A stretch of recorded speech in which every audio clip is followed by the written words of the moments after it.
Good morning. I wish I could be with you in person, but it's my great pleasure to join you by video.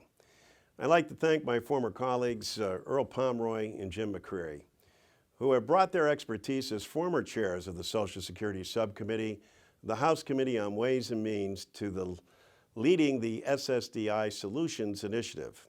I also want to thank the committee for a responsible federal budget for convening and operating the initiative. And finally, I want to thank all the authors of the 7 papers that are being written as part of this project. I congratulate all of you on this initiative. We know that Americans care deeply about Social Security. It's a program that everybody recognizes as the nation's premier insurance program. That's why the deduction on your payroll is called FICA, for Federal Insurance Contribution Act. Whose contribution? Yours. This is the working Americans' guarantee that they've earned. Nowhere on the private insurance market can you find a plan like Social Security that offers a pension plan, disability insurance, and life insurance for spouses and dependents. This is particularly true when it comes to disability insurance. You could be working at any time and suddenly you have a life-changing disability. Thank goodness you've been paying into Social Security. And whether you're 25 or 35 or 45, if you have a severe disability, Social Security disability insurance will be there to help you survive. Now, if you didn't have Social Security, what would you do? 2/3 of workers don't have any kind of private long-term disability insurance from their employer.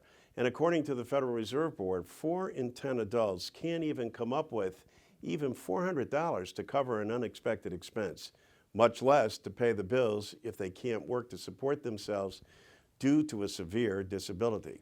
The reality is that when you're disabled or retired, Social Security is the majority of income for most beneficiaries, and it's the only source of income for over 1 in 3 disabled beneficiaries. My major focus as chair of the Social Security Committee is on protecting and strengthening Social Security so that it will be there for all Americans when they need it.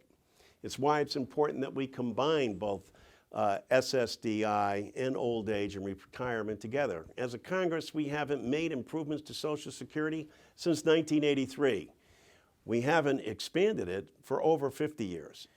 As a Congress, we must also act to prevent a 25% benefit cut come 2035. What I found is that most Americans care about is solutions. What they despise the most about Congress is the dysfunction they normally see.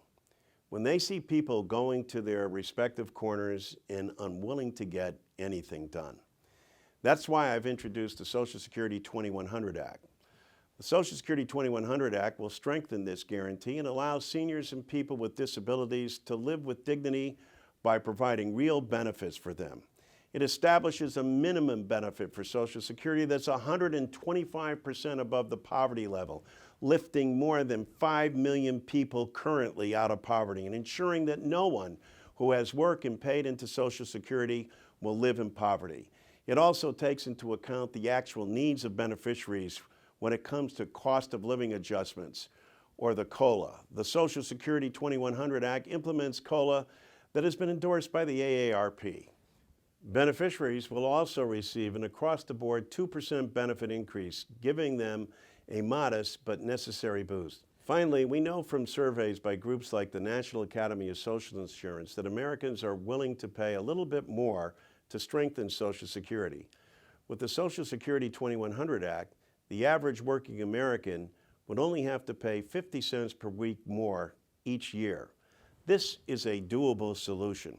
I congratulate all of you for your focus on solutions. Social Security is one of our greatest American programs. It's so important that you are bringing forward your expertise and your ideas. Again, I congratulate and thank you for your work on the SSDI Solutions Initiative.